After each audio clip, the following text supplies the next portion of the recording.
ওয়ালাইকুম আসসালাম। সমু ভালো আছিস ভাই?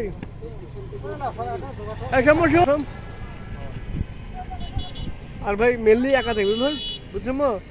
আমি একা থাকার চেষ্টা করবো, আর আমি মানুষকে মানে আমার জীবনে মানুষকে ভালোবেসে সর্বোচ্চ করতে বুঝলো, এই জন্য আমি একা থাকি।